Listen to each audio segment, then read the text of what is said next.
Hello friends, इस video में हम बात करने वाले हैं कि ओवर कॉन्फिडेंस वर्सेस कॉन्फिडेंस। क्या होता है कि हम लोग क्या सोचते हैं कि कभी कभी कोई एक चीज को हम अपने आप के ऊपर बहुत ज्यादा भरोसा वो आने लगता है कि मैं ये तो चीज कुछ भी नहीं है, मैं कर सकता हूँ। उससे क्या होता है कि there is a difference between confidence and over confidence. Confidence is good and it is very much required for your growth, but overconfidence is bad and it may result in your failure. इसका मतलब होता है there is a thin line between confidence and overconfidence. Overconfidence और confidence के बीच में बड़ा thin line है। बहुत कम लोग जानते हैं कि कभी कभी हम overconfidence के चलते चीज़ों को अंडर एस्टिमेट करने लगते हैं। हम सोचते हैं कि नहीं, ये तो कुछ भी नहीं है, मैं ये कर दूंगा। लेकिन उससे क्या होता है कि हमारा मिस्टेक का जो चांस है वो बढ़ जाता है।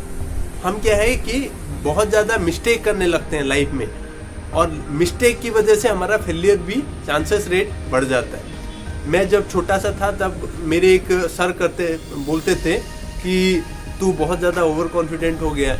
और मैं कभी कभी क्या है कि मैथ का जो प्रॉब्लम्स है वो सॉल्व करने के लिए ये तो कुछ भी नहीं है, ये करके मैं 2-4 स्टेप जो है मैथ का बीच में से छोड़ देता था, स्किप कर देता था। And because of that and my and result become change, और मेरे को गलत आंसर मिलने लगता।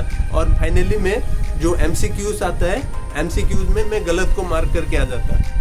तो ये क्या मेन शो करता है, मेरा ओवर कॉन्फिडेंस की वजह से जो रियल प्रॉब्लम को बिना सॉल्व किए मैं स्किप करके शॉर्टकट मेथड में कहीं दूसरा जो चीज़ में पहुंच गया एंड मैं आंसर को गलत मार्क कर दिया।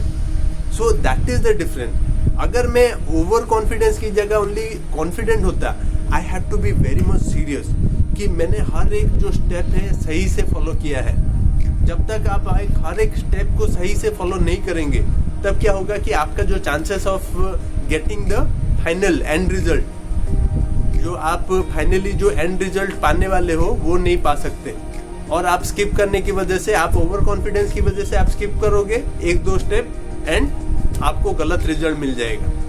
सो always try to be confident. जब आप कॉन्फिडेंट रहते हो तो आप हर एक स्टेप को सीरियसली लोगे, अपने कॉम्पिटिटर्स को सीरियसली लोगे। जो भी चीज़, इवन जो एग्जाम्स है, जो क्वेश्चन है, जो क्वेश्चन मान लो कि मैं सॉल्व कर रहा हूँ, क्वेश्चन को मैं ड्यू रिस्पेक्ट देना पड़ेगा कि नहीं, ये बहुत सोच समझ के डाला है और इस तरीके से मैं लिखूंगा। तो ये क्या दिखाएगा कि कॉन्फिडेंस दिखाएगा। अरे ये को तो क्वेश्चन कुछ भी नहीं, मैं ऐसे ही कर दूंगा। उससे क्या होता है कि आप कभी कभी जो मैंने बोला अभी थोड़ी देर पहले, स्किप कर दोगे, क्या बोलते हैं, अंडर एस्टिमेट करोगे क्वेश्चन को, और क्वेश्चन का जो डायरेक्शन जो चाहिए वो नहीं दोगे, तो you will under perform. Same case goes with every field, चाहे आप बिजनेस में हो, स्पोर्ट्स में हो, सिंगिंग में हो, परफॉर्मिंग आर्ट्स फील्ड में हो, कोई सा भी फील्ड में हो, it is going to impact you. Over confidence is extreme and confidence is the middle. Lord Buddha ने क्या बोला था कि मिडिल पाथ, जो मिडिल पाथ होता है सबसे सही होता है। So confidence is good, over confidence is bad, and try to be confident in whatever thing that you do and success will be yours. I hope the message is clear in this particular video, and if you like the video then do spread with your friends and tell them that don't be overconfident, be confident and take everything seriously. Don't take shortcut even if you take the things lightly. So thank you very much for watching. Jai Hind, Jai Bharat.